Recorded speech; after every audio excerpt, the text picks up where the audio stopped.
right, everybody. Good morning. Hope you're having an amazing day, blessed day. Good morning. Thank Good you guys for morning. joining us for another California Association of Realtors Board of Directors wrap up. I got some of our great directors here. They're going to be sharing a lot of the information that they took from these CAR meetings, a lot of information you're going to need for yourself, for the business, and for the industry. So with that said, thank you to my board of directors that are here. Thank you guys for making the trip and investing of your time out there in Long Beach. I would like to call up in order that I have them here on my screen. I got Ms. Maria Lily on the left side here. If you would like to share your report from the CR wrap up. Good morning. I attended the Professional Standards Committee meeting. Can you hear me? Yes. Okay, just want to be sure. And the meeting consisted of the information as far as the statewide professional standards pilot program that they're working on. There's 29 associations that are participating in that program. We are not one of them because we do our own grievance and professional standards cases. So all that information regarding that program, I think we can omit. There's a training work group of volunteers that's working on creating educational materials or cheat sheets to help members of the board of directors and committees who volunteer on cases. This will make the hearings run a little bit smoother. And so they're working on those, and they'll let us know and update us on those forms when they're available. The professional standards also has the film festival that's been extended. They're accepting submissions of videos or skits. As far as the videos are concerned, they're doing videos on the 17 Code of Ethics. You can choose the Code of Ethics you'd like to do the wrap-up video on and then send it to them, and then they're going to be going over those, making a complete list of the 17 to send to the membership. NAR had an update, which was technically not really a large update, and they said they're waiting for the judge's final approval of the settlement, which is expected in November before they make any decisions. They are working hard, they said, to move things forward, especially with procuring costs and many other issues and concerns that realtors are reporting on right now. We, as an organization, as an association, we did report to CAR that we had an increase of the agents filming listings belonging to other agents without the permission and without giving credit to those agents as well, which violates both the Code of Ethics and the MLS rules. So I know two of you here did do a video and sent it out to membership regarding that. So thank you very much. We might want to submit that one to CAR. And that concludes my report. Thank you. Next up, our president-elect, Mr. Tyler Worth. Thanks for joining us. We had a really good time out there in Long Beach. A lot of information that was shared, and a lot of great networking amongst the other realtors all around the state of California. So I did attend the public policy meeting out here in Long Beach. There wasn't really any action items, but there were a couple because we do have the election in November. So we did discuss a couple of the propositions that are going to be on the ballot that are real estate related. And so I'm pretty sure you guys heard about Prop 33 already, which repeals Costa-Hawkins, which just enforces a more stronger rent control for the entire state. So we do have we are opposed in that proposition. So vote no on 33. And then we talked about Prop 34, which we are for, which talks about how the healthcare institutions, if they do raise money for their patients and their drugs, that they need to use 98% of that towards their patients and drugs and not towards all these, propositions or initiatives. And then another one that we did talk about was Proposition 5, which is the voting threshold. Right now, it's 2/3 of a vote that needs to be considered to change anything like taxes or construct infrastructure.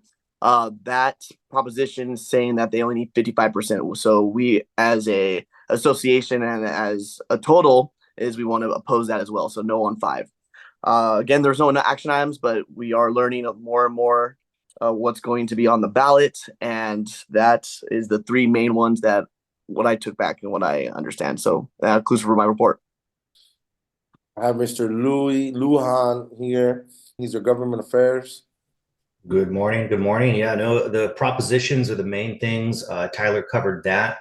No action items out of local government. The only thing I can say is that if there are questions about where to vote, deadlines, what city you live in and which candidates are running, we can definitely help with that. Or I would suggest going to lavote.net.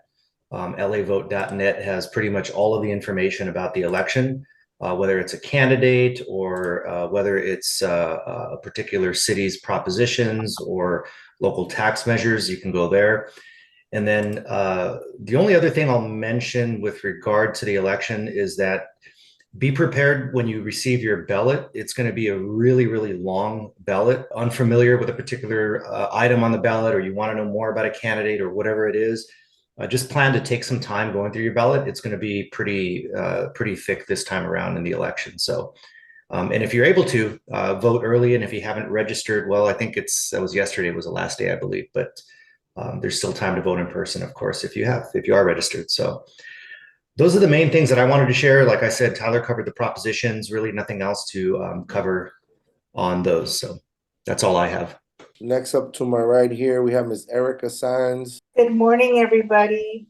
I attended the Standard Forums Forum on Forms, and I'm regional rep for Standard Forums Advisory Committee. The Closed Circuit Standard Forums Advisory Committee heard reports from 21 regional representatives, and they heard all of their concerns on the new forms that we had.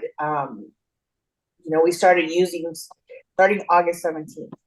They discussed 29 out of 40 forms that are going to be changed, and those drafts with changes are going to be implemented and reviewed in coming subsequent Zoom calls. So out of the 29 that were approved for changes include the RPA, the RLA, and the BRBC. Those are going to be used to help guide our agents to avoid misunderstandings related to compensation and the industry practice changes. So as the forms are rolled out, I know that our board is going to be having trainings or videos in regards to these changes, because they're really important. That way we can avoid having any type of legal consequences on our part. And that concludes my report.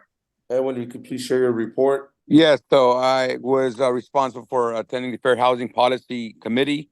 One of the two biggest things that came out of that is that one of the things they voted on was the word reparations being approved to be included in the mission statement. So that was one of the big things that they did. The other part is that we're be supporting AB 2016, which increases the price from $184,000 to $750,000. What that means is that right now as it stands, anything below 184, you don't need to go through the full probate process. But now if they're looking to increase that price to $750,000, so anything below $750,000 and below, you don't have to go through that long process of probate. So that's gonna be a big deal for a lot of people that are looking to go through this probate process. So look forward to seeing that that's gonna get fully approved. The governor signed off on it, so now we're just waiting on to see what's gonna happen with that. So that's that part. MLS policy committee side, as far as categories, they'll be adding a couple more categories, mainly to do with more of the accessibility features, like accessibility parking, are there ramps on the house, things of that nature. So that way people on wheelchairs, they don't know whether that there's a ramp at the house now versus finding out when they go visit it. So those categories will be added on as you go. And I think Erica may have covered this, but the SPBB will now be added into the RPA pretty soon. So now it'll be combined as just one form. So now we don't have to be signing two forms and filling out. So that's another great thing. And then going on to the business technology, AI, AI is getting really, depends on how you see it. You're an AI fan or you're not, but AI is here, and honestly, it's gonna really gonna help your business if you really use it correctly. And there's things that kind of made people's jaw drop. And what I mean by that is that AI is now able to track, your potential buyers and sellers. So literally, if you ask AI of a certain individual, what they're about as far as profile purposes, you can literally send a letter that's going to basically, kind of say something like, hey, Hey, Kevin, I see that you've been traveling from Dallas to LA all year to this year, and it looks like you also have property in Dallas.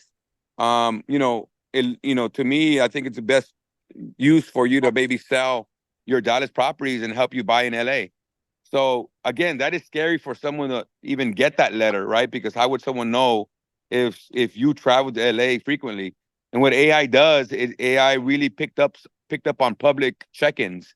So if they see an individual, like if Jose Perez checks in Dallas and checks in LA on a public event, AI is going to pick that up because it's public information and summarize that and say Jose Perez has traveled to Los Angeles and Dallas frequently. This person most likely has property here or has property here because of public information, and will kind of give you a summary as far as what to or how to talk to that potential seller. So that's really kind of scary at first, right? I think that's not going to be taken. It's not going to be welcomed at first because that's kind of intruding, privacy intrusion. But at the end of the day, that's what AI is doing now, right? And it's going to give you information about that. But aside from that, you're able to now write listing agreements, purchase agreements by just having certain information, and you can have all that automated now, and not without having to do this manually. So that's the technology that we're seeing that got presented at the Business Technology Committee. And yeah, that concludes my report. Make sure you guys are staying on top of this. Follow. Make sure you guys are reading the Today Matters email. We're always sharing information here with the Greater Downey Association of Realtors. Reach out to any of our board of directors. Any help that we can provide, that's what we're here for. Pride themselves in putting education events. They're going to keep you up to date with what's happening. So with that said, we appreciate your membership. We appreciate you as members, and we'll look forward to servicing you guys soon. Have a wonderful day. Go out there and vote.